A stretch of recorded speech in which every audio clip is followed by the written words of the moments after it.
Bonjour à tous et bienvenue dans ce nouvel épisode de Mind Power, épisode 19 aujourd'hui en compagnie de Nicolas. Salut Nico, comment ça va? Bonjour, alors déjà les gars, le dernier podcast, là le son il va être encore amélioré et vous avez une vidéo de zinzin, de qualité. On fait des setups de fou et normalement ça devrait être bien. On est très content, on continue à améliorer petit à petit la qualité du podcast. J'espère que là ça va être encore mieux je pense.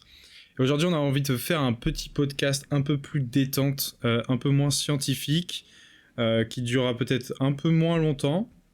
Mais on a plus envie d'aborder des sujets autour du street, de souvenirs qui nous tiennent à cœur par rapport à nos expériences et notre vécu en street. Pour par la suite, dans les prochains épisodes, revenir vers un truc un peu plus scientifique sur notamment les bases de l'alimentation. Ça sera sûrement le prochain podcast avec Nico. Voilà, aujourd'hui on a envie de parler un peu plus du street, ce qui se passe dans la communauté du street en ce moment, ces derniers jours, euh, face à tout le contenu vidéo qui est créé notamment sur YouTube par les streeteux en France. J'avais envie de revenir sur pas mal de quelques petits points, quelques petites choses que j'ai vues à droite à gauche et entendu dire ces derniers jours. Et, euh, et principalement c'est ça. Ok. Nico, par quoi est-ce que tu préfères qu'on commence plus les trucs un peu chill souvenirs ou on va directement dans l'art et on traite un peu de l'actu du street, sachant que toi, tu suis pas du tout ou très très peu l'actu du street. Non, vas-y, street. Et après c'est trucs que souvenirs, comme ça on est échauffé et masque à l'huile de coco, de jojoba et de ricin pour les cheveux. Oui, Ouais, bah, en on termes a des happenings, on vous fait des trucs de fou, hein, là, le podcast. On va vous filer des tips, les gars, à la fin du podcast sur comment améliorer vos cheveux, votre peau et tout. Vous allez devenir aussi beaux que des statues grecques, je sais pas. Vous allez péter votre crâne, c'est juste incroyable. Enfin, c'est des choses qu'on essaye d'optimiser dans l'hygiène de vie, ça rentre en compte et c'est vraiment un gros plus. Si ça vous intéresse, voilà. Ok, donc l'actu du street.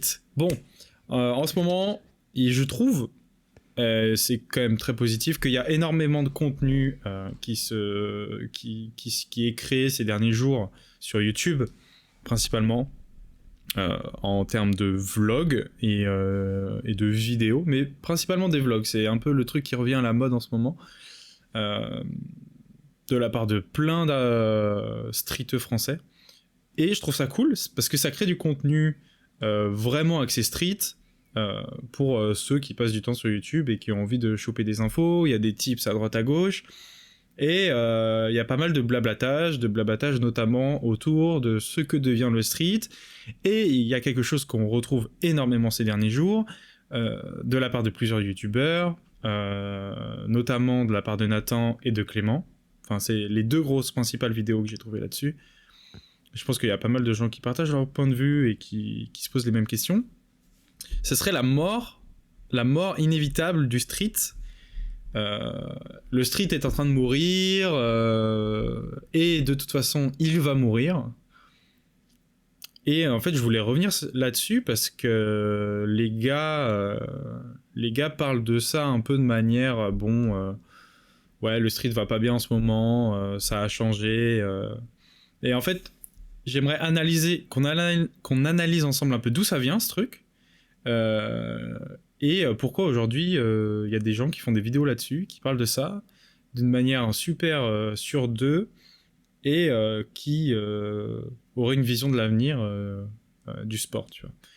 Et ce dont je me rends compte, c'est que il y a énormément d'athlètes et de proches qui font du street qui planifiait une fin du street cet été, en fait. Parce qu'on parlait de prime du street. Et là, il y avait tout le monde qui disait, ouais, cet été, ça va être le prime du street workout.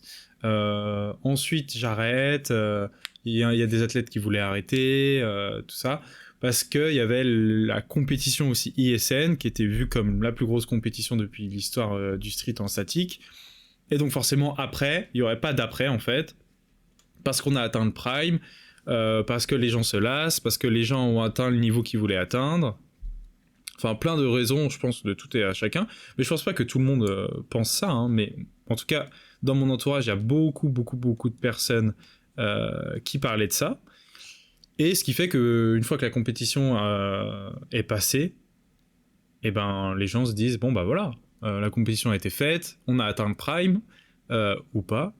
Qu'est-ce que c'est le prime ? Et bon voilà, le street est mort, c'est la fin du street, on a tout inventé, on s'amuse plus du tout. Le street est devenu commercial via TikTok et les réseaux, mais en même temps il faut qu'on vive pour ceux qui ont envie de vivre du street, donc il faut qu'on crée du contenu. Enfin, il y a pas mal de problématiques en fait qui viennent en compte, et c'est aussi dû au fait que ma génération, et donc Ilyes, Nathan, Livan, même si on n'a pas tous le même âge, on est tous autour du même âge et de la même ère, on va dire, du street, bah on commence tous à grandir, on trouve chacun nos chemins, nos routes, nos métiers, et comment est-ce qu'il faut qu'on vive, comment on va gagner de l'argent, et ceux qui ont choisi de vivre du street, forcément, il y a plein de nouvelles problématiques qui rentrent en compte, parce que c'est plus une question de passion et de sport, c'est aussi une question de vivre, manger. Et donc, aussi, on évolue avec le monde dans lequel on évolue, et on s'adapte, et du coup, rentre en compte TikTok, la monétisation, le contenu différent de l'époque, parce qu'en fait, ce n'est pas la même époque, c'est pas les mêmes temps, et on n'est pas les mêmes personnes qu'avant, on a changé, on n'est plus des ados de 17 ans, 18 ans, on a tous la vingtaine, voire la trentaine pour l'Ivan, et forcément, on n'est plus du tout pareil. Donc ça c'est la première piste de réflexion. Ensuite, qu'est-ce que ça veut dire la mort du street ? Parce que vous donnez votre aspect et votre pensée qui est totalement subjective de vous et de votre rapport au sport, même si vous avez aussi une pensée sur le sport et sa communauté et son avenir, mais en soi, personne ne sait le futur, et le street, faut savoir pourquoi vous le faites, et si vous le faites pour vous, il n'y a pas de question de mort du street en fait. C'est pas parce que le street ne ressemble pas à l'époque d'avant, ou quand vous avez commencé le street et que vous aviez comme vous dites, la flamme, ou que vous avez perdu votre flamme. C'est un truc qu'on a déjà un peu discuté dans ce podcast, avec notamment Noah et même avec Nico. C'est encore un autre sujet. Je pense que Nico, tu pourras en dire pas mal de choses là-dessus. Mais en fait, si le street vous le faites pour vous, il n'y a pas de question de mort du street ou pas. En fait, c'est juste, est-ce que vous avez toujours la passion de faire ce sport ? Est-ce que vous aimez toujours ce sport ou pas ? Est-ce que vous faites kiffer en le faisant ou pas ? Voilà. Et je reviens, et encore un autre point, sur par exemple Daylong qui a fait une annonce en disant j'arrête le street workout, et tout le monde a réagi, voilà, en mode oh là là. J'apprends en direct live. Ouais, moi je suis un dinosaure, je suis le paysan, vous savez, hygiéniste dans sa campagne, qui est golem vision tunnel. Hein. Tout ça, ça n'existe pas pour moi. En fait, voilà, pour la petite histoire, Daylong a sorti une vidéo sur YouTube il y a quelques mois en disant, le titre de la vidéo c'est End of Street Workout, ou j'arrête le street workout, tu vois. Et il montre ses dernières perfs, ses plus belles perfs de cet été, qui étaient pour lui aussi le prime du street workout, et son prime, parce qu'il avait prévu après d'arrêter, entre guillemets, le street workout. Et donc voilà, ça a fait réagir pas mal de gens. Et en fait, c'est pas vraiment un arrêt du street workout, c'est juste que Daylong il fait le street pour lui, de sa manière, de qu'est-ce qu'il trouve beau à travers le street, etc. Et en ce moment, il a envie de kiffer avec la musculation et avec le street aussi, mais que de temps en temps, en faisant des trucs stylés. Et c'est ce qu'il a toujours aimé faire en fait au final. Donc en fait, c'est juste une manière différente d'approcher le street à sa manière, tu vois. Et donc, en fait, ça veut pas vraiment dire quelque chose, arrêter le street, pas arrêter le street. C'est une pratique comme une autre, comme n'importe quel sport, comme le muscu. Il y a des gens qui vont faire différentes pratiques, il y a des gens qui vont faire qu'une seule pratique. Cette pratique, elle va évoluer comme la muscu évolue et a évolué depuis les débuts. Et puis voilà, il y a la manière dont le sport évolue sans penser au réseau, que vraiment juste le sport en lui-même. Et t'as la manière dont ce sport-là est médiatisé, comme nous on fait des vidéos, qui effectivement aussi évolue à sa manière, que ce soit les vidéos en paysage de l'époque, avec nos musiques, nos animés, un truc très émotionnel, et aujourd'hui des formats qui sont verticaux pour TikTok et d'un aspect beaucoup plus court. Mais il n'y a pas un truc qui est meilleur que l'autre. Il y a vous qui préférez une ou l'autre chose, mais dans 10 ans, ça sera encore différent, et vous pourriez bien dire, ouais, mais du coup, dans 10 ans, ça sera encore différent, et avant, c'était différent, enfin bref. Donc voilà, la mort du street et l'affirmation du fait que ce sport va mourir, je comprends pas pourquoi, parce que il y aura toujours des nouvelles générations qui seront intrigués par ce sport comme nous on l'a été intrigués et qui commenceront à le pratiquer. Et ça j'en suis pas sûr, mais tu vois, on parle de calisthenics, on dit que ça vient du grec antique, sténos, tout ça. Je pense qu'il y a des mecs qui faisaient du calisthenics il y a très très très très longtemps, comme la gym en fait. Et en soi, la gym, c'est devenu un truc, fédération, on crée des agrès, etc. Mais je pense que la gym en tant que telle, elle date il y a très très très très très longtemps, et c'est un truc qui est un peu instinctif chez l'homme, et il a envie d'utiliser son corps et faire de l'exercice. Donc en fait, les titres putaclic comme ça, je comprends pas trop, tu vois. Et je suis grave ouvert au débat et on peut parler ensemble, mais je comprends pas le fait d'affirmer un truc comme ça, alors qu'en fait, vous en savez rien. Voilà.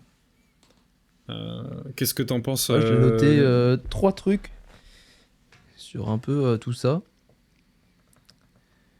Ouais. Vas-y, je vais les mettre dans cet ordre-là. Les gens qui disent le street c'est mort. En fait, je pense que ces gens-là, déjà, je suis personne pour parler à leur place, et je prends juste les éléments pour avoir matière à penser, de réflexion que Jules il me donne. Quand on dit ou qu'il y a des gens qui disent, qui plus est, en plus c'est des anciens, c'est pas des gens nouveaux, donc ça c'est une chose, qui disent le street c'est mort, c'est la fin, tout ça.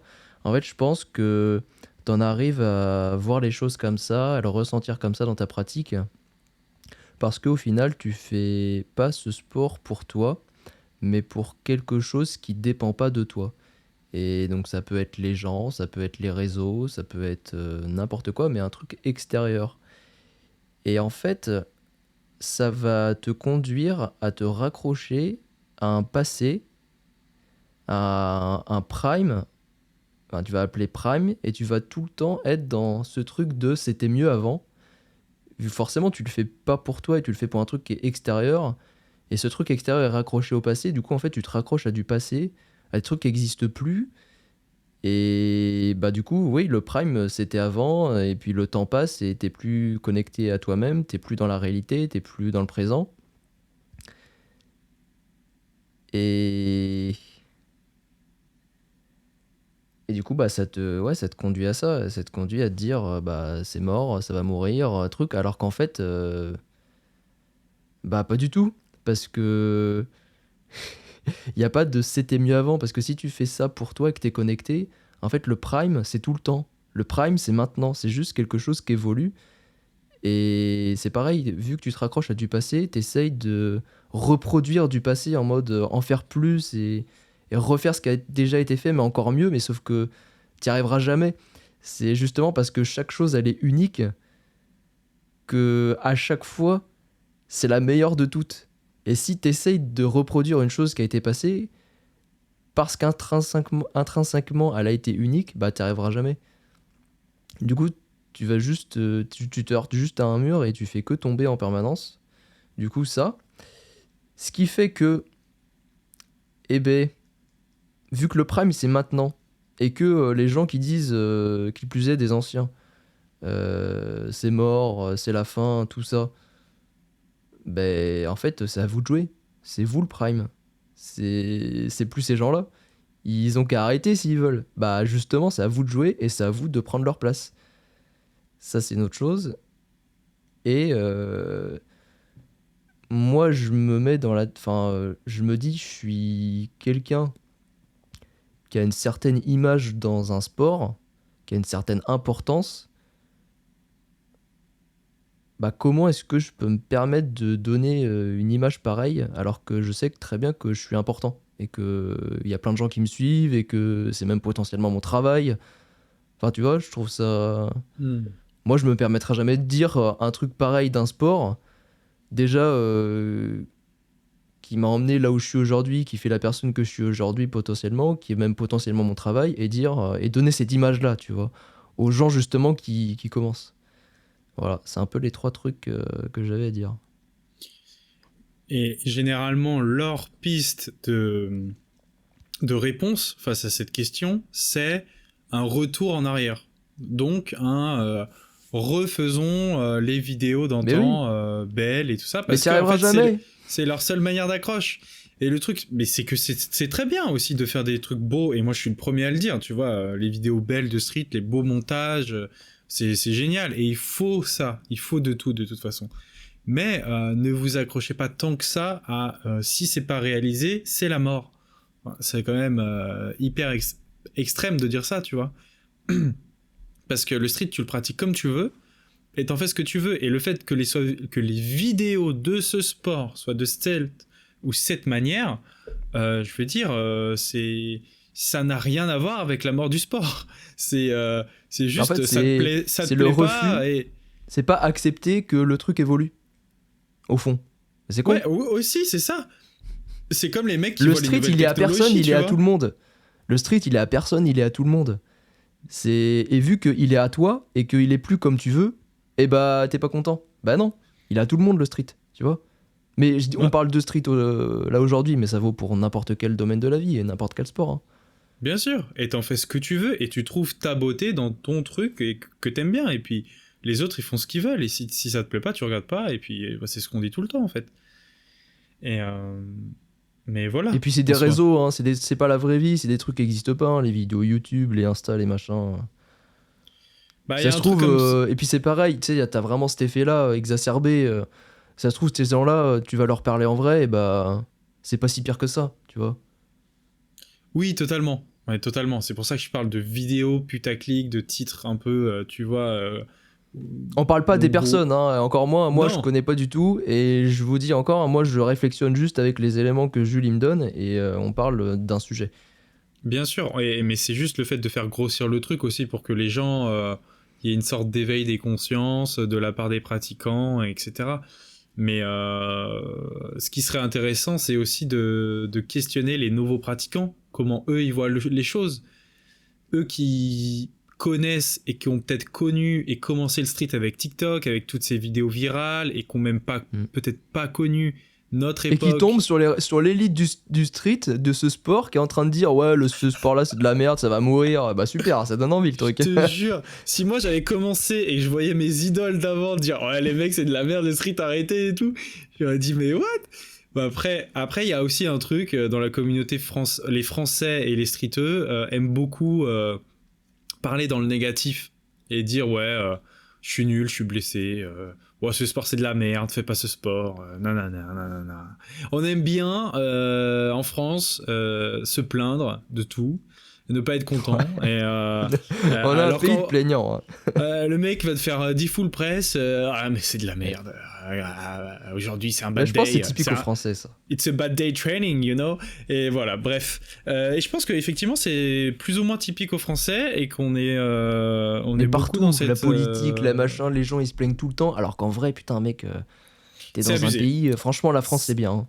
C'est abusé. Donc, si on peut faire un petit éveil des consciences comme ça, les gars, intéressez-vous aussi à d'autres cultures. Voyez plus grand, plus large que votre pays et essayez de comprendre un peu plus le monde qui vous entoure. Et je parle vraiment du monde et des différentes cultures, civilisations. Et vous verrez qu'en fait, même le street, votre sport, il est tellement plus large que ce que vous pensez qu'il est aujourd'hui. C'est pas, si vous êtes vraiment un amoureux du street, c'est pas juste un sport. C'est une manière de vivre, une méthode, une manière de penser, de faire les choses, de prendre des choix dans la vie, et ça va faire partie de vous. Et je veux dire, le street, je peux le dire aujourd'hui, ça fera partie de moi toute ma vie, parce que même si je suis nul, fort, peu importe les performances, peu importe ma régularité, etc., le street va m'accompagner toute ma vie pour tout ce qu'il m'apporte dans les différentes branches multiples de la vie. Parce qu'il ne m'apporte pas que pour des perfs, mais bien plus largement que ça. Et je pense que c'est une maturité que beaucoup d'anciens finissent par atteindre. C'est qu'en fait, c'est plus relié aux perfs, parce que les perfs, tu les as eues, elles vont, elles viennent. Peut-être que l'hiver, t'as pas le temps de t'entraîner et t'es nul. Peut-être que l'été, t'as le temps et t'es fort. Mais à côté de ça, t'as jamais arrêté le street, parce que il t'apporte tellement dans ta vie, dans tes choix de diète, tes choix d'hygiène de vie, que en fait, ça te façonne ton personnage. Et voilà. Donc, voyez ce sport comme beaucoup plus loin. Et donc, ne prenez pas la mort de ce sport, parce que c'est tellement plus large que ce que vous pensez qu'il est. Ça vous dépasse tellement, en fait. Vous êtes personne aussi pour dire que ce truc va mourir ou pas. On a l'impression que je parle beaucoup avec des sentiments, mais c'est juste quand même très factuel comme truc. C'est comme si tu disais que le monde allait mourir. Peut-être, peut-être pas, t'en sais rien. Mais qu'est-ce que ça veut dire ? Ton monde, c'est ta vision, c'est la Terre, mais l'univers il est tellement large. Bref, je vais un peu loin, mais voilà, c'est quand même un truc. J'aimerais que vous posiez la question, qu'est-ce que ça veut dire ? Qu'est-ce que c'est le street pour moi ? Pourquoi je le fais ? Qu'est-ce que je recherche ? Qu'est-ce qui m'apporte ? Et ayez un peu de gratitude pour tous ces trucs-là. Et si vous voulez revendiquer des choses et montrer certaines choses en particulier, faites-le, et c'est très bien. Et si vous voulez pas, faites-le pas et gardez-le pour vous, et c'est très bien aussi. Voilà. C'est le premier sujet que je voulais aborder. Et maintenant, je te laisse rebondir si tu as envie de rebondir, mais j'ai quelques petites questions à te poser qui sont aussi en lien avec cette question. Ouais, bah voilà. Hein, moi, c'est un peu trois choses. C'est t'es une figure importante du street. À quel moment tu te permets de donner cette image-là de ce sport, ne serait-ce que pour les gens qui commencent. Bon, ça, c'est toi que ça regarde. Hein. Et je pense, même si je suis pas dans leur tête, au final, c'est des gens qui font ça plus trop pour eux-mêmes et pour quelque chose d'autre qui dépendent pas d'eux et ce qui les conduit à être dans ce mindset pas terrible. Et puis, bah, en fait, le street, c'est tout le monde. Donc, que X ou Y il arrête, justement, c'est à vous de jouer, c'est à vous de construire ça. Et même, vous voyez-le comme une opportunité. Voilà. C'est une place qui se libère, on va dire. Ouais, c'est ça. C'est vous les prochains. Ça peut être n'importe qui. Putain, j'ai fini Naruto, les gars. Comment Et hier, j'étais avec Hiruka. C'était il disait bah oui, bah ça sera peut-être toi le prochain Naruto, tu vois, le prochain Hokage. Ça peut être n'importe qui. Oh mon dieu, t'as fini Voilà. Naruto. Oui, bah attends, on en reparlera plus tard. Ouais, ok. Donc ouais, je voulais revenir sur ça par rapport à toi, parce que t'as été un pionnier du street, le street ça a fait partie de toi, et je pense que ça fait toujours un peu partie de toi. Et tu sais qu'en ce moment, j'y pense beaucoup aux planches. Ah, il y a intéressant. quand même une connexion en ce moment dans ma tête. Je suis en mode putain, si j'avais plus de temps, ou je sais pas, si je pourrais agencer mes entraînements différemment. parce que je recommence à progresser dans mon sport de street lift, de power, et je suis en mode putain, ça serait quand même stylé, et je fermerais bien des bouches si je pouvais avoir des perfs un peu potables, voire stylés en street lift power, et je tape des planches, genre, tu vois. Bah, moi, je pense déjà c'est easy. Parce que, en fait, je pense que niveau système nerveux aussi, quand t'as appris les planches, ça part pas, en fait. Enfin, c'est juste ta condition physique. On a compris que le street, c'était du nerveux. Si ta condition et ton hygiène de vie sont bonnes, il n'y a aucune raison pour que tu sois pas capable de plancher, même après des mois ou des années. Je Non, pense. non, mais bien, je Euh, sais très bien quel niveau je peux récupérer, tu vois, je peux pas récupérer un truc de fou. Mais genre, Mais oui, mais je on sais s'en pas, fout, quatre on cinq s'en presses, c'est fout. largement atteignable. Et je suis en mode, putain, t'as 4-5 presses, et puis t'as, je sais pas moi, des petits trucs à côté stylés en street et power avec des grosses jambes, et bah, tu vois, Mais genre, oui. alors c'est qui le Et, boss? et totalement. Et ce que je voulais dire, c'est que bon, voilà, t'as changé de sport, t'as changé ta manière de voir le sport, pourquoi tu fais du sport, etc. Ouais. On est bien d'accord là-dessus. Mais le street, comme je disais, ça fait partie de toi, ça a fait partie de toi, et je pense que ça fait toujours partie de toi. Et ça fera toujours partie de toi. Et vu qu'on a vu que le street c'était nerveux, et que même moi, qui, quand je suis en tournage, j'ai pas le temps de m'entraîner, trucs, machin, quand j'ai envie de faire une planche, je me mets au bar, je fais une planche, ça marche, et j'ai la planche, je peux presser si j'ai envie, nan, nan, nan. Je pense que c'est pareil pour toi. Alors pourquoi être autant, avoir été autant radical, et l'être encore aujourd'hui, sur ta manière de pratiquer le street, et d'avoir arrêté, de faire un arrêt complet, et pas de se dire bon voilà, je change de sport, je change ma manière de voir le sport en général, euh, etc. Mais peut-être que le mardi soir, là, j'ai envie de faire une planche, j'en fais une, tu vois. Pourquoi ne pas continuer ton rapport avec les planches, ton histoire avec les planches, et, euh, et juste parce que tu as été un amoureux de ce sport et que tu l'es encore, ne pas avoir eu l'idée ou l'envie de d'en faire en fait de temps en temps, ou même quand on a envie, ou juste d'un coup instinctivement ce matin, tiens, j'ai envie de faire même une straddle, tu vois, euh, parce que déjà tu sais que tu en es capable, et tu vois, juste de manière un peu plus détachée, plus dans l'instant présent du moment, genre tiens, là maintenant tout de suite j'ai envie de faire une planche, donc j'en fais une, tu vois. Et que ce soit une planche, un handstand, un truc comme ça. Des fois, mais je pense que je pense que tu l'as fait aussi, quand même, un peu, surtout vers les équilibres et tout ça. Euh, mais moi, je vois ce truc comme ça aujourd'hui, du street, qui fera toujours partie de moi, et que même si j'arrête à un moment donné cette recherche de perf absolument, et de m'entraîner tous les jours, etc., etc., je pense que j'aurais toujours ce truc de temps en temps faire des planches, des fronts, des trucs, tu vois, enfin, des figures, en fait. Euh, voilà. Bah déjà, c'est quand j'ai arrêté, en fait, ça a été un concours de circonstances, ça a été surtout aussi un trop-plein dans ma vie. Parce qu'après, j'ai enchaîné une dépression, tout ça. Mais globalement, j'ai eu 2 ans, au moment en octobre 2019, où j'ai vraiment arrêté complet le street et où j'ai commencé ma dépression. J'ai eu 2 ans, en fait, de. Déjà, faut s'en remettre, machin, tout ça. D'errance sportive, où vraiment j'étais perdu dans ma vie. Et où, dans ces 2 années-là, il y a eu 2 fois où, sérieusement, j'ai tout donné pour refaire du street. Parce que je savais faire que ça, au final. Donc la première fois, bah, parce que je savais faire que ça, et puis on verra bien ce que ça donne. Et la deuxième fois,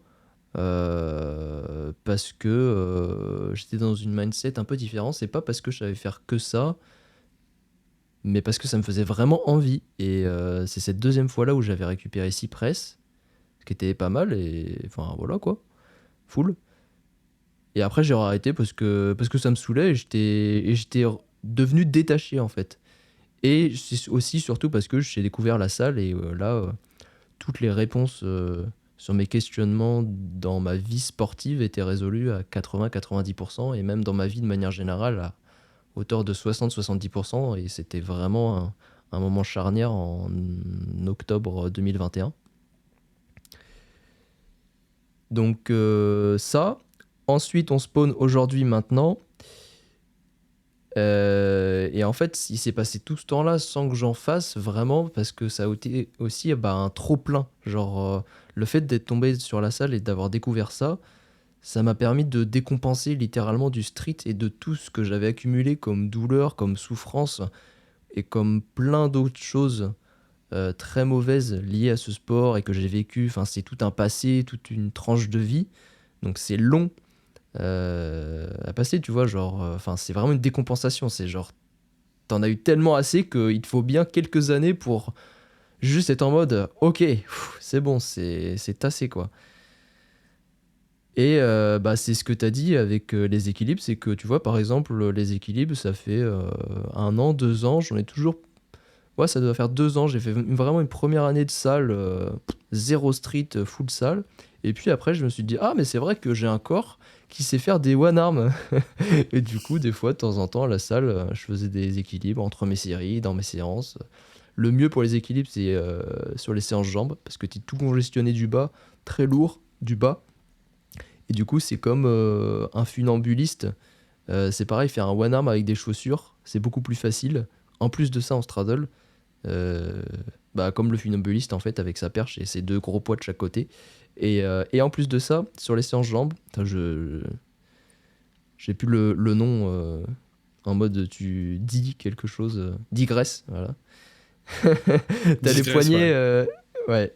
T'as les poignets qui sont hyper congestionnés et raides, et du coup, t'es genre comme un bloc et c'est trop facile de tenir. Bref. Et du coup, j'ai des périodes en fait comme ça où j'en fais à la salle. Et en ce moment, je suis dans une période où j'en ai repris, où je fais pas mal de one arm. Et j'arrive à caler des chandelles full ouais, 3 4 5 secondes. C'est vraiment agréable.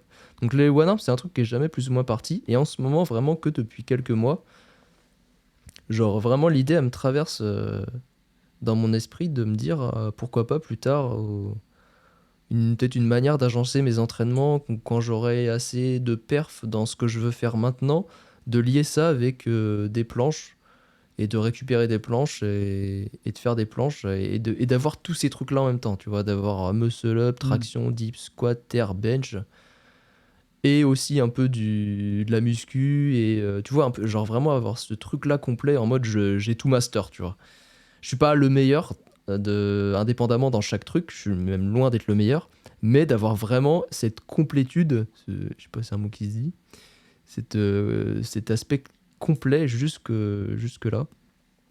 Mais pourquoi est-ce que là je fais pas des planches comme je ferais des équis? C'est aussi surtout la fatigue des entraînements. Et tu vois, j'y pensais aussi. Le sport, enfin le street, c'est un sport qui est pas facile non plus. Bah genre physiquement, avec le sport que je fais aujourd'hui, c'est beaucoup plus difficile à vivre qu'avec le street. Tu vois, pour ça, je t'avais posé la question des fois, est-ce que tu t'es entraîné tellement fort que tu es en échec marche? Tu m'as dit non, je pourrais toujours marcher. Bah moi, il y a vraiment des jours, je peux pas marcher. Je fais 300 mètres, j'ai une pointe de côté, parce que la veille, j'ai eu un entraînement de zinzin où j'ai fait les jambes. Et en fait, pour me lever, m'asseoir, aller aux toilettes, les jambes, mais c'est un truc de zinzin, mais c'est nerveux, c'est musculaire, et du coup, tout ça, l'intensité des entraînements et toutes les contraintes que j'ai au quotidien pour juste ne bouger ou faire mes tâches quotidiennes, bah, ça rend difficile. Même, tu vois, mes entraînements, de manière générale, ils sont tellement intenses et durs que cognitivement parlant, je suis impacté. Donc, Mm. quand t'en es à ce stade-là, en fait, tu peux pas rajouter des planches et des trucs, tu vois, c'est hyper compliqué. C'est pas possible. Ouais, Et il des y a fois, je suis beaucoup au d'athlètes. travail et ça impacte ma qualité de travail. Tu vois, c'est te dire à Ouais. quel point physiquement, et nerveusement, et cognitivement parlant, hormonalement parlant, je suis au bout du rouleau. Chose que j'avais jamais connue en street, tu vois.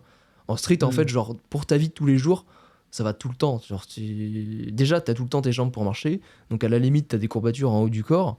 Et puis même, c'est hyper localisé. Enfin, si tu fais que des planches ou que du front, ou même les deux, c'est pas...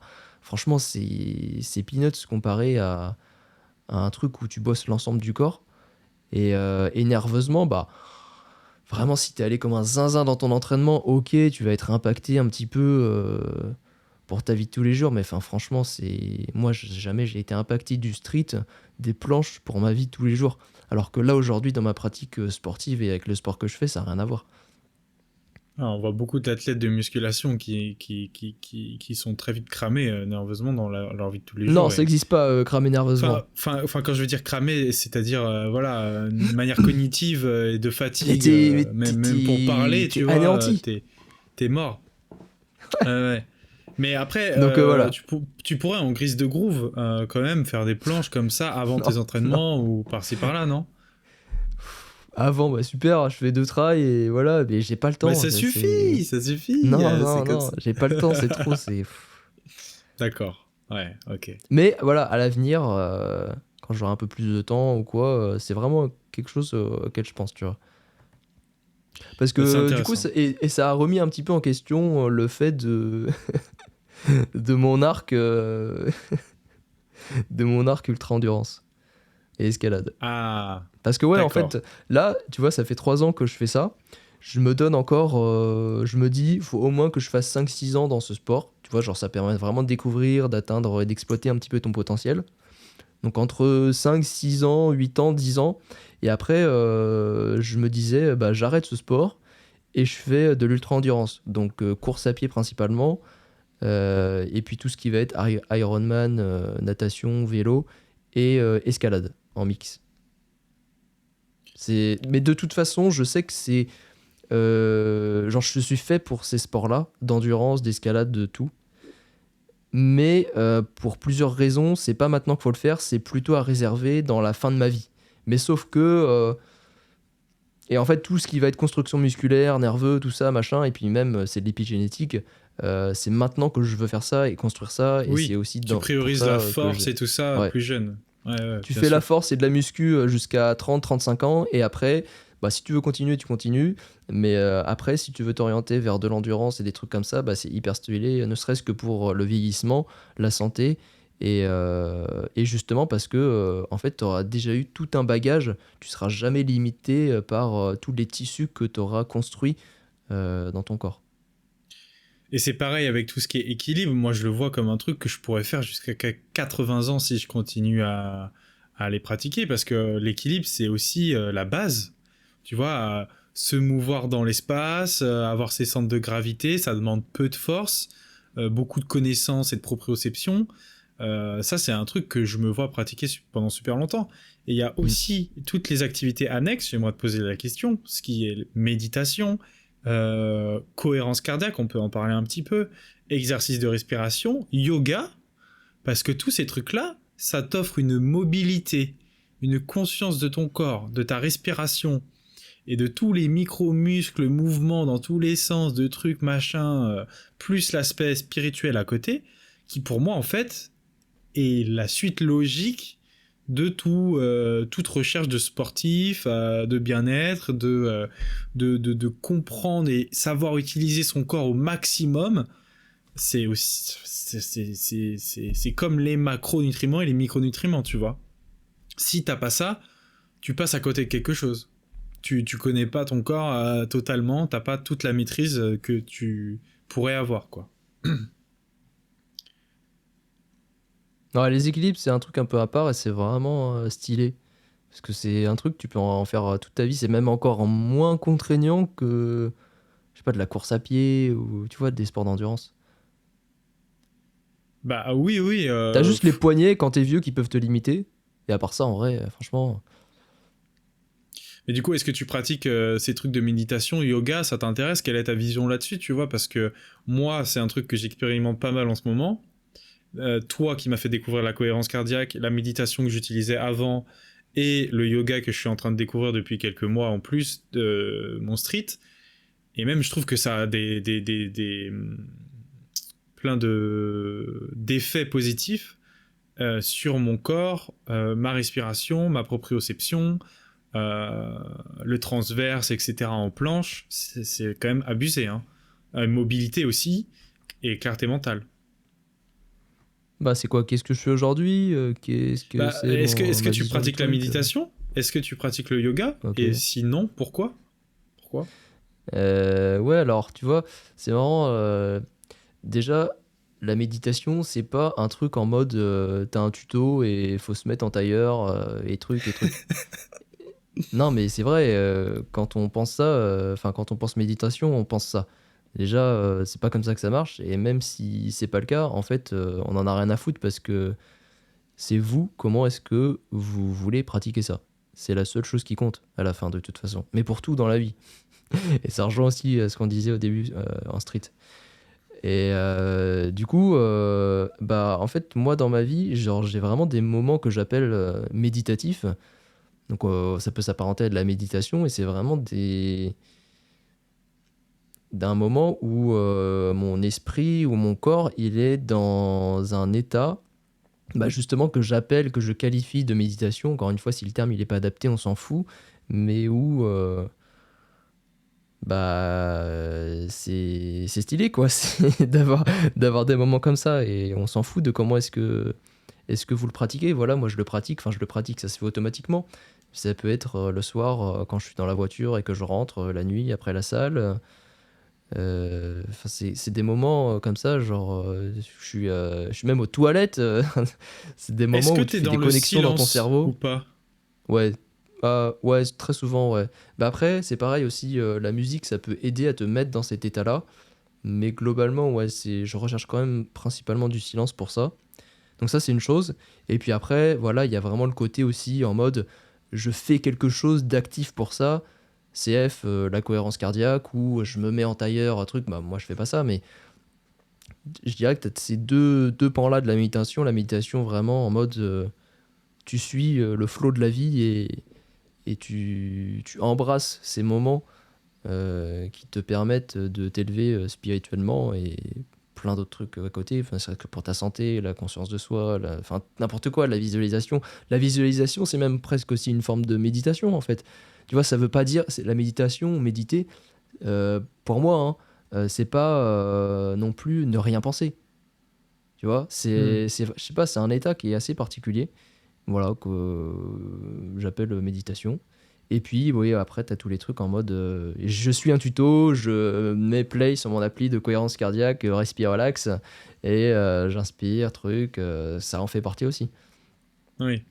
Et d'ailleurs, un petit tip ce que j'aimerais donner, mais en fait, je trouve qu'avec toutes ces les distractions qu'on a aujourd'hui, on a tendance à passer d'une distraction à une autre très facilement. Et même dans, je passe de écouter de la musique à parler avec quelqu'un et trucs comme ça. Des choses Attends, là, qu'on, qu'on penserait t'arrêtes pas deux être dit. secondes. Là, tu mets pause sur le podcast, et tu Oui. prends, je sais pas, tu prends 3 minutes, et t'arrêtes cette distraction. Et tu prends 3 minutes, tu fais rien. Et après, t'as le droit de revenir. Donc là, il est revenu, tu vois. Vas-y, continue. Ok.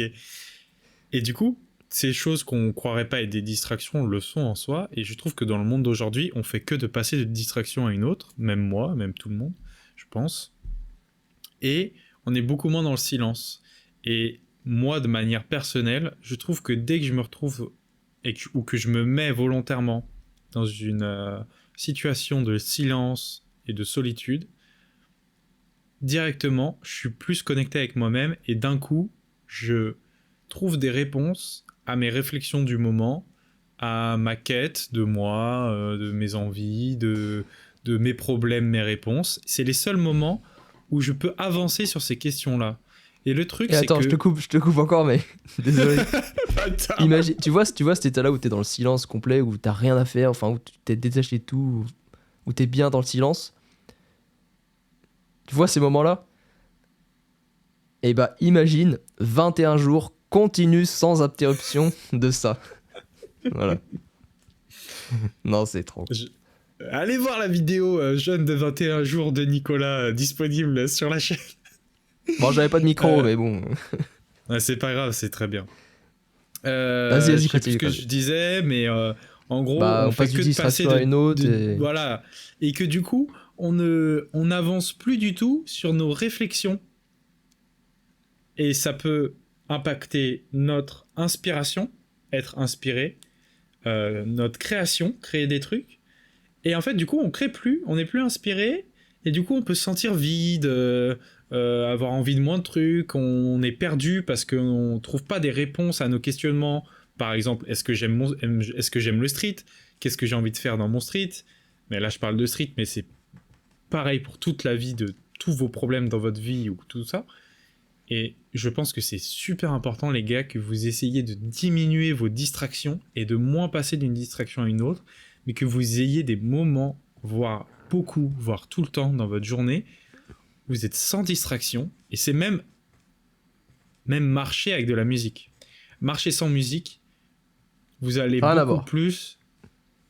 Ah, mais rien à voir. La Des fois, musique, je cours sans musique. en fait, elle va vous... C'est comme si chaque chose du monde extérieur, quand elle rentre en vous, elle vous prend de la disponibilité mentale. Et vous voyez, on va dire que vous avez 100% comme ça quand vous êtes dans le silence. Donc là, votre cerveau, il est à 100% dans mes questions, mes résolutions, moi, mon moi, etc. Vous rajoutez de la musique, déjà, vous pouvez perdre jusqu'à la moitié, tu vois. Ça dépend des musiques. Il y a des musiques, elles vous font perdre 10%, 30%. Il y en a, elles vous font des musiques avec des paroles dans une autre langue ou dans une langue que vous connaissez, avec des souvenirs, des trucs. Vous perdez 80% de disponibilité mentale. Alors, si vous parlez avec quelqu'un, si vous faites une activité, voilà, en fait, le but, c'est de trouver le plus de disponibilité mentale, on va dire, dans la plupart des situations. Donc, moi, je pense que ça, c'est un tips vraiment important. Et si vous l'appliquez, vous vous sentirez certainement beaucoup mieux et vous résoudrez beaucoup plus vos questionnements et vous avancerez plus vite et plus loin dans la vie. Je pense que c'est l'un des meilleurs tips qu'on peut donner aux gens aujourd'hui, d'ailleurs. C'est Voilà, ayez c'est des vraiment un moments truc... où tu fais... C'est pas rien, mais t'es dans un état et t'es dans un moment, Non, tu peux être t'es en train dans de un cadre. cuisiner d'une manière très méditative ou quoi, mais tu vas te Ouais, poser des questions où t'es pas dérangé. ouais. Tu es dans ta réflexion. L'important, c'est de ne pas être dérangé, tu vois. D'être vraiment dans ton truc. Ça peut être en train de manger. Mais si tu manges et que tu regardes une vidéo, ce n'est pas possible. T'as déjà une vidéo, ton esprit, il est attentif et tout, même si manger peut être instinctif. Et d'ailleurs, vous Des fois, mangez je mange mal et vous ne sans rien savez pas regarder. manger. Et mec, mais après, j'ai tassé ma vie. Mais c'est ça. Et J'ai c'est un comme les gens monologue qui disent... intérieur, j'ai l'impression d'être plusieurs à parler. Et je suis là, je mange et je pense à des trucs de ma vie, abusé. Mais oui. Et puis c'est pareil avec les pauses café, avec les douches. Quand oh, j'étais sous la douche et d'un coup j'ai eu une idée, mon gars. C'est en fait, pardon. Tous ces moments-là sont super importants et essayer de les privilégier et en avoir conscience. Voilà. Je voulais vraiment parler de ça. Pareil, la douche, bah, j'ai optimisé pour avoir ce moment-là. Je l'ai toute. Bah, déjà, je prends mes douches froides. C'est un truc qui aide. Et parce que du coup, tous les trucs auxquels tu penses, bah, en fait, là, t'es pris dans le froid et. Bah voilà, quoi, faut faire face à ce truc-là. Ouais. Et le fait que ce soit froid aussi, vu que t'as une contrainte, et sans être une contrainte, bah, ça t'amène plus facilement à être dans un état comme ça. J'allais presque dire que toutes mes douches, c'est une méditation, mais on n'en est pas loin. Et à la fin, à chaque fois, je fais une apnée. Donc je ferme les yeux, j'ai le pommeau de douche comme ça, et je fais une apnée, et je suis bah, vraiment dans un état ultime de méditation. Après, je me sèche, machin. Et après, il y a recohérence cardiaque. Et c'est là, après, et à la fin de la cohérence cardiaque, ce que je fais, sur la dernière expiration, je respire plus. Et pareil, je refais une apnée, poumon vide. Et là, c'est vraiment un moment très puissant. Je fais 1 minute, entre 40 secondes et puis 1 minute 20. C'est trop facile, parce que c'est de la cohérence cardiaque, c'est pareil, c'est un truc un peu... ça te prépare à faire une apnée. C'est vraiment ultra basique, hein. Et du coup, je suis... Là, pour le coup, c'est vraiment un moment où, la plupart du temps, je pense vraiment à rien. Des fois, je pense à des trucs, mais je suis... Et aussi, j'ai une visualisation que je fais. Ah, tu vas me dire, oui, tu visualises quelque chose, du coup, tu penses à quelque chose, si tu veux. Et qui m'aide. Alors, sur la douche aussi, un tips, du coup, et qui est cette visualisation-là. Parce que j'ai plusieurs visualisations. Putain, il y a les visualisations conscientes et aussi quand t'es dans un moment en mode tu penses à rien. Bref, Ouais. pour avoir chaud sous la douche. Ah ouais, mais c'est pareil, je voulais faire un tuto. Oh, mais j'ai 48 000 digressions. Je voulais faire un tuto pour avoir chaud sous la douche. Putain, mais en plus, c'est une analogie de vie. Il y a trois. La douche, tu vois, si tu veux, c'est un truc. La douche froide, hein, je parle. Ouais, genre, j'ai même carrément associé douche égale douche froide dans ma tête, t'imagines? Pour moi, une douche, c'est froid. Bref. Putain. Quand tu prends ta douche, soit t'es. Ouah, le froid, je me bouge dans tous les sens et tout. Donc ça veut dire, tu combats, t'es dans le combat, t'es dans la lutte, t'es dans l'action face à la contrainte. Donc tu peux passer cette contrainte-là, ce truc-là qui t'arrive dans la vie de cette manière. Et ça va marcher, hein. Tu vas passer l'étape du froid, t'auras réussi ta douche, quoi. Soit t'es. euh, Soit tu penses à quelque chose d'autre, genre c'est-à-dire que t'es distrait, t'es dans tes pensées, c'est froid et tout, mais j'y fais même plus attention, je suis dans mes pensées, je suis distrait en fait. Des fois je me distrais dans la douche, je suis dans un truc, je pense à quelque chose, n'importe quoi, de ma journée, de trucs, de ah j'aurais dû dire ça, j'aurais dû faire ça, truc machin, etc. Donc ça va être les distractions que tu as dans la vie, genre tu as quelque chose de dur qui t'arrive en ce moment et tu vas sur les réseaux, sur des distractions, tu bouffes, n'importe quoi. Et troisième chose, ce que tu peux faire, c'est accepter le froid et l'embrasser. C'est dur, mais l'accepter, le visualiser, le ressentir couler sur tout ton corps, et ben en fait, ça marche aussi. Et il va plus du tout être froid. Il va même presque être chaud, mais c'est pas chaud non plus. C'est même presque encore mieux que chaud. Et du coup, c'est aussi comme ça qu'on peut faire dans la vie quand on a des choses dures. C'est accepter vraiment le moment qui est dur. Et quand tu arrives à accepter dans la difficulté, dans l'adversité, mais après, quand il t'arrive des trucs bien dans la vie, c'est genre, c'est même pas, c'est trop bien. Enfin, c'est un euphémisme, quoi. Ouais. C'est la renaissance, quoi. Donc voilà, tuto, voilà, tuto analogie et les visualisations que j'ai aussi dans la douche. Donc là, on va plutôt être, c'est encore un autre truc un peu différent, mais c'était vraiment ces trois choses-là que les douches froides, ça peut apprendre et du coup analogique avec la vie.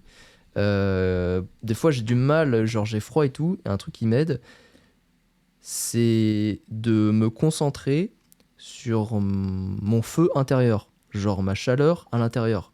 Parce que mes organes, ils sont forcément chauds, tu vois. Et c'est pas parce que l'extérieur de mon corps, il est froid, qu'à l'intérieur, c'est pas chaud. Et j'utilise la chaleur intérieure que j'ai, et que j'aurai toujours, sauf le moment où je vais mourir, et qu'on aura toujours toute notre vie, et je la propage vers l'extérieur, et je m'enveloppe de cette chaleur extérieure, et je vous promets, hein, j'arrive à visualiser ça tellement fort que j'ai l'impression d'être sous une douche brûlante. Et genre, j'ai littéralement chaud et je me convainc que, waouh, mais en fait, l'eau, elle est chaude. Et j'arrive à me convaincre et à visualiser cette eau chaude. Et j'ai chaud. Et du coup, stylé, en fait, la douche, elle est pas froide, elle est chaude. Donc ça. Et quand je fais mon apnée à la fin de la cohérence cardiaque, je visualise toute la surface extérieure de mon corps. Et du coup, ça me permet en fait d'avoir la plus grande proprioception. Parce qu'en fait, c'est ça la proprioception. C'est la capacité qu'on a de visualiser son corps dans l'espace, sans pour autant le regarder. Donc c'est que par la sensation. Et donc en fait, je mets au maximum dans ma tête le curseur de la sensation de mon corps, mais sur tout. Donc en particulier sur l'extérieur de mon corps, sur toute la surface de ma peau, parce que ça c'est facilement visualisable, mais aussi dans l'intérieur, d'en ressentir ton pouls qui passe dans tes oreilles et entendre ton cœur battre. Tu vois, c'est de cet ordre-là. Et Bah là, ouais. mais t'es dans un état où tu penses à rien, t'es connecté à 18 000% avec toi, t'es juste là, il n'y a plus de passé, il n'y a plus de futur, il n'y a même presque plus de présent. Toutes les choses de ta journée, de ta vie, ça n'existe plus. Et ça dure 1 minute. Et j'ai 1 minute comme ça tous les jours. Et c'est ça. Et même dans cette proprioception, il y a un cours de yoga que j'avais fait où, tu sais, à la fin, tu t'allonges et t'as un truc comme ça où tu commences des pieds et puis tu fais un scan de ton corps. Pour Et dormir, donc, meilleur tips.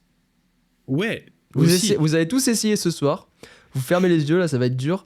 Ce que vous allez visualiser, vous allez partir de votre visage jusqu'à vos pieds. Et en fait, vous allez essayer de détendre chaque partie de votre corps. Genre, tu vas visualiser ton nez, tu vas le visualiser se détendre. Tu vas visualiser ta bouche, tu vas la visualiser se détendre. Et tu vas t'apercevoir en fait que tout ton corps, il est crispé en permanence. Tu vas visualiser ta tête, ton cuir chevelu. Et après, tu vas visualiser tous tes muscles. Tu vas visualiser tous tes muscles de ton cou. Tu vas les ressentir comme si tu les contractais, mais sans les contracter. Et tu vas les détendre. Tu vas juste vraiment les visualiser se détendre. Et tu vas les détendre parce qu'ils sont crispés. Tu vas visualiser tous tes deltoïdes, toutes tes fibres musculaires, tous les 3 chefs de ton triceps, ton biceps, tes avant-bras jusqu'au bout de tes doigts. Ensuite, tu vas faire forcément, on a 2 bras, enfin, sauf pour ceux qui n'ont pas de bras, pas de bras, mais bref. Tu vas faire ça. Après, tu vas descendre sur tout le buste. Tu vas faire tous les pecs, les abdos, les obliques, les intercostaux, les dentelés antérieurs. Tu vas faire tout le dos, les trapèzes, les rhomboïdes, les érecteurs du rachis. Les deltoïdes postérieurs, mais on l'a déjà fait, on refait les grands dorsales, le petit dorsal, voilà. les carrés des lombes, tout ça, juste les fessiers, toutes les jambes jusqu'à la pointe de tes orteils. Déjà, ça va prendre un moment, et quand t'auras fait tout ça, mec, tu vas t'endormir. Et j'ai envie de dire, allez encore plus loin. Essayez d'imaginer vos organes internes, l'estomac, les poumons, le cœur, votre cerveau, votre squelette, tout. Même, en fait, la surface, c'est super, mais même pensez à l'intérieur de votre corps. Tous vos organes internes, tous vos trucs, essayez de les visualiser, de les détendre, de les sentir. C'est un truc de malade. Et en fait, vous allez commencer à créer une connexion entre votre mental et votre corps qui va être encore plus forte. Et je vous explique pas comme vous allez devenir des demi-dieux, les gars. Mais dans la de vie après, elle va être insane. Ça veut pas dire non, qu'elle mais va là- pas être facile. Bien sûr que vous allez toujours avoir des épreuves dans la vie et des choses à affronter. Mais ça va faire une grande différence vraiment si déjà vous êtes aligné à ce point à l'intérieur et avec vous, bah tu vois, c'est déjà ça de prix, quoi. Vous serez beaucoup plus éveillé, en fait. Euh, Pour finir ce podcast, est-ce qu'on a envie un peu de partager des souvenirs, des bons souvenirs, des memories de nos années de street, que ce soit un entraînement ou telle première figure, tel truc. Si tu veux, je peux Bah ouais, commencer, hein. j'ai une petite idée. Ouais, vas-y. Moi, c'était mon premier muscle up. Non, mon premier Festo, pardon. Alors c'était drôle, c'était au début que je faisais du street, j'étais à Lyon et puis je m'entraînais avec Michael, Ali, qui faisait du freestyle, tout ça.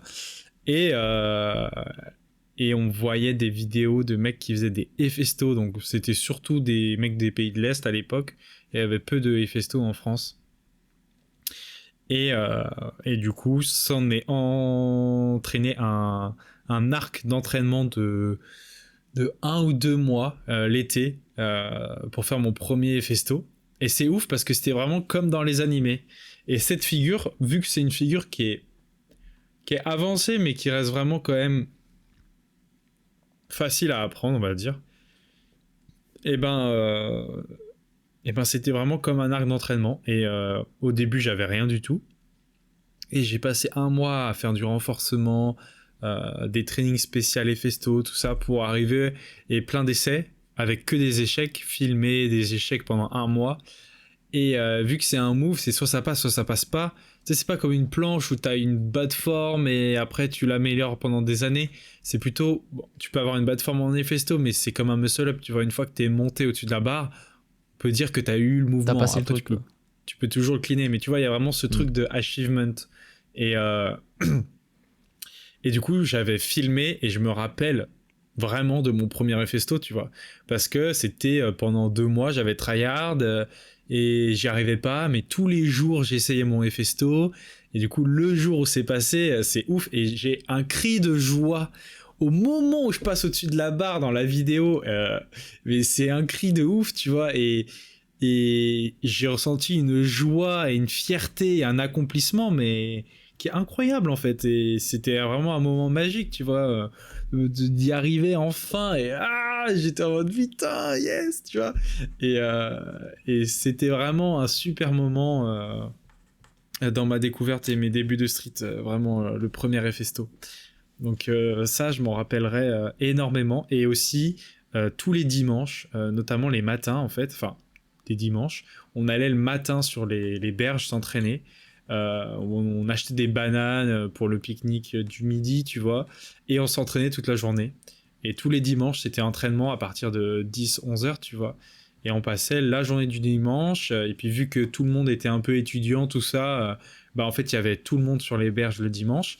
Et en fait, c'était voilà notre journée de street, et c'était vraiment des super moments entre potes, parce que bah, tu passais ta journée au parc à t'entraîner, en fait, et à être avec tes potes, et t'amuser.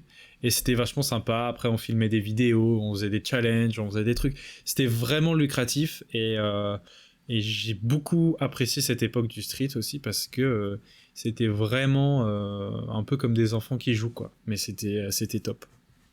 Et je me suis fait plein de potes. Donc voilà, ça c'est un super souvenir. Et toi? Au quoi, en mode super souvenir, anecdote, choses qui m'ont ce, marqué. ce que t'as envie?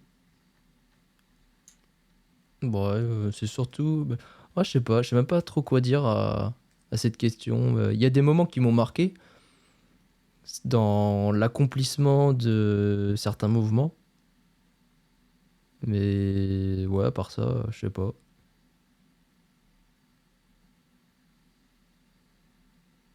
Ouais, bah, il y a eu ma première straddle, ça c'était ouf. Et puis après, c'est tous les trucs. Ouais, la première fois que j'ai levé deux doigts straddle. La première Maltese straddle au sol hold et la première Maltese straddle full hold au sol, une seconde bloqué, ou deux peut-être. Et la première Maltese press sol full, les 20 secondes de hold plus press, et Maltese de doigts bloqué une seconde. Ça a été vraiment des moments ouais, hyper marquants. Et tu vois, ma première straddle, elle m'a beaucoup plus marqué que ma première full. Parce que ma première straddle, c'était vraiment, ouais, j'ai débloqué le truc comme un Hefesto. La première full, ça a été plus continu et diffus. Oui. Et surtout, Oui. la première straddle, je pense que le moment qui m'a le plus marqué dans le street, ou un des moments là comme ça auxquels je pense, qui m'ont vraiment marqué, c'est le passage de ma première straddle. Je l'ai passé au bout de 2 mois et demi de street. Et c'est aussi parce que, bah, à l'époque, tous les réseaux, ça n'existait pas. J'étais tout seul à faire ce sport, je parlais à personne. J'étais vraiment dans ma chambre, solo, au lycée. Je venais de voir des vidéos après l'acrogym de Kuznetsov, Abbasov, tous ces gens-là faire ça. Je me suis dit, je veux faire ça. Et j'avais réussi à faire ça tout seul en suivant les étapes Tuck, Tuck Advanced, Straddle d'un vieux tuto sur internet. Et ouais, et c'était la première fois que du coup t'as ton corps qui est tendu, donc même si c'est straddle et que c'est pas le mouvement accompli, bah je me suis dit ouah putain la sensation, genre j'ai eu l'impression de voler pendant 2 secondes. Et là après c'est parti quoi. Ah, c'est beau. Je J'aime trop voulais je voir. voulais je voulais Je tout. voulais finir le jeu.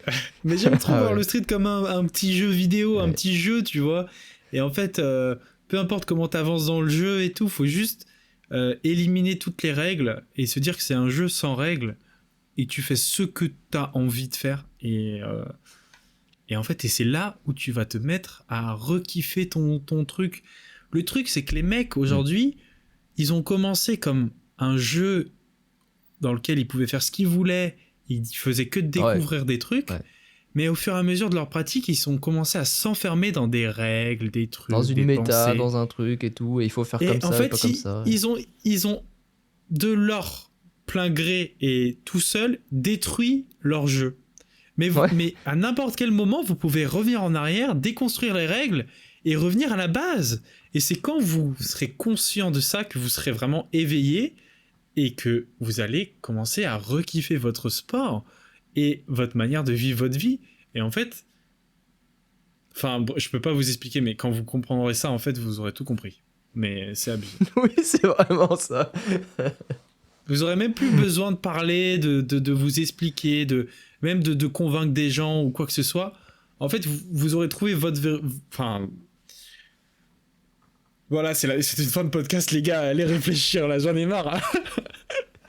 C'est un truc, ça peut pas s'expliquer. Mais en fait, le jour où vous le comprendrez, bah vous aurez compris quoi. Vous serez en mode ouais, ok, d'accord. C'est abuseur. Enfin. Non, mais je vous le souhaite à tous, les gars. Même à ceux qui disent que le street est mort. Bah bien sûr. Encore, j'allais dire même plus à ces gens-là que. Même encore d'autres, plus à mais- vous. Pour prier pour ces âmes. Bah écoute, je pense que c'est une fin de podcast. Non, cheveux. Ah oui, les cheveux. Ah ouais, les gars. Non, c'est important, il faut qu'on vous donne ces tips.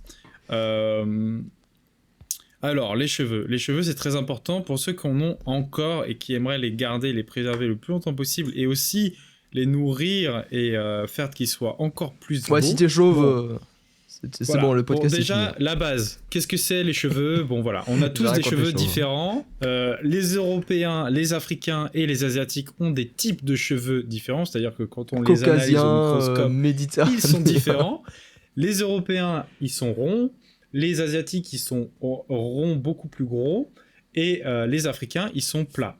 Et c'est les cheveux les plus fragiles, d'ailleurs, les cheveux africains. Oui. Bref.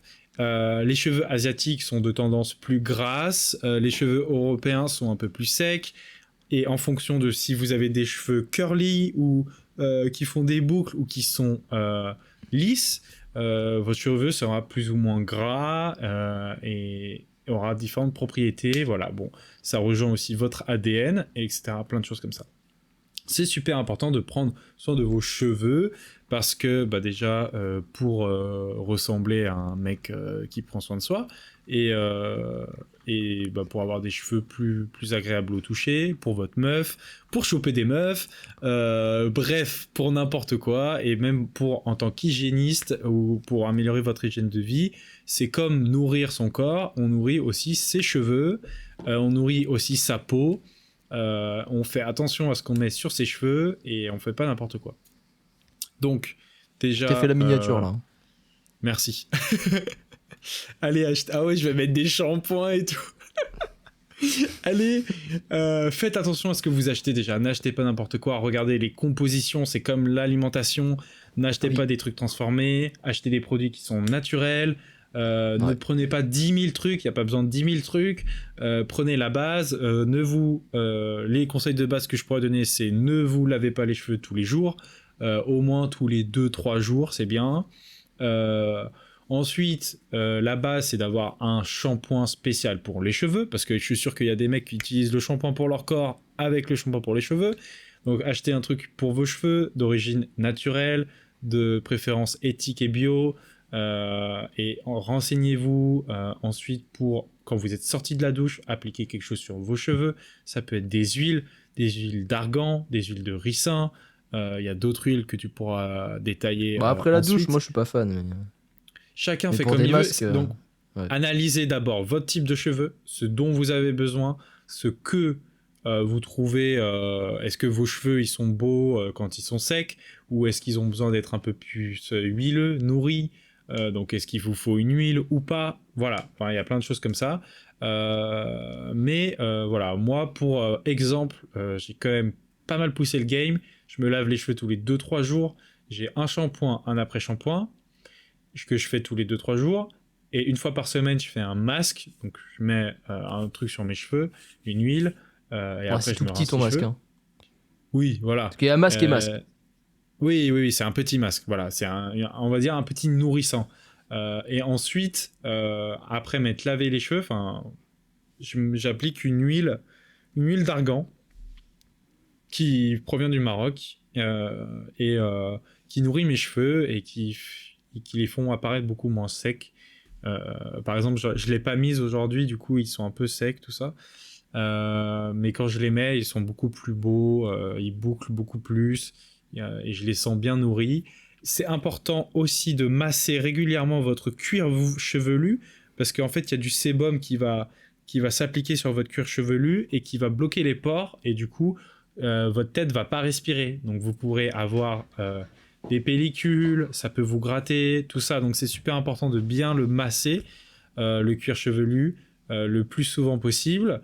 Et voilà, c'est un peu la base. Ça pourra éviter de perdre trop de cheveux. Et puis ça peut vous donner une meilleure santé, même de manière générale, au moins pour vos cheveux.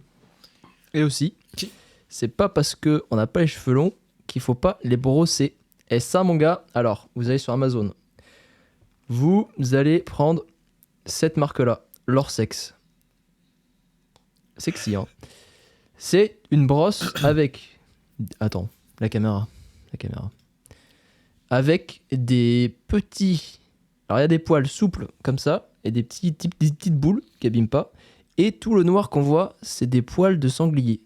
Et ça permet de répartir bien comme il faut tout le sébum, et vous les brossez tout le temps H24. Et là, mon gars, vos cheveux, ils vont être insane. Voilà, le cuir chevelu est aussi important que les cheveux, voire plus important, parce que c'est la base. Voilà. Lorsex, vous achetez sur Amazon, 12 balles la brosse, ultime. Et vous la nettoyez de temps en temps, une fois par semaine. Et ça va capturer... Non mais, vous allez vous renseigner, qu'est-ce que ça fait, les brosses, les poils des sangliers, tout ça, machin... ça capture, ça nettoie tous tes cheveux, les pellicules, les poussières, et il y en a vraiment beaucoup. Et puis ça permet aussi d'enlever les cheveux morts, enfin bref. Putain, voilà, mec, tu vas l'acheter ta brosse. Tu vas l'acheter en live, direct live. J'en ai pas et je me dis que putain, c'est trop important en fait. Bah, j'ai tassé les brosses pour toi, donc voilà. Lorsex, broche à cheveux démêlante en poils de sanglier. En plus, ça masse le truc. J'en ai testé plusieurs. Et faut pas prendre une qui a que des poils de sanglier, parce que en fait, ça sert juste à rien, c'est beaucoup trop souple. Faut prendre vraiment ce mix où t'as des picots comme ça un petit peu souples et où t'as des poils comme ça de sanglier. Et après t'as toutes les brosses plastiques, mais bon bah c'est plastique quoi, donc ça fait rien. Trop bien, bah je te ferai un retour sur expérience dans le prochain podcast. Vas-y. Voilà, et puis dans le prochain podcast on pourra aussi développer un peu le skincare, la peau, qui est aussi très important. On commence déjà à le détailler via l'alimentation et la nutrition, parce que c'est le conséquence directe de votre peau, mais ensuite, vrai, ça. Dans la micro-optimisation, vous pourrez encore plus améliorer votre peau avec ce que vous mettez ou pas dessus. Voilà. Mais je pense qu'on a donné assez de tips pour aujourd'hui et que les gens ont besoin de digérer déjà tout ça, les appliquer avant d'en donner d'autres. Ça m'a fait très plaisir de faire ce podcast aujourd'hui avec toi, Nico. J'ai hâte de vous faire de continuer les podcasts et d'améliorer la qualité comme ça. Bientôt un nouvel invité sûrement dans le prochain podcast. Et voilà, je vous souhaite à tous un bon hiver, des bonnes fêtes si on vous voit pas d'ici là. Profitez de votre famille, prenez soin de vous. Et puis à la prochaine, Nico. Bah ouais, salut hein les gars. Voilà, je viens de vous faire un solve Rubik's Cube. Je le dis parce que voilà. Ça, si vous êtes sur Spotify, vous voulez voir un solve. Attends. Solve Rubik's Cube miniature. Non, miniature, c'est moi. Attends, je te la fais à la fin. Comme ça, ok. Comme ça. Ok. Et vas-y, c'est bon là, on coupe. Et je suis là avec mes PQ, moi. Salut les gars. Ciao.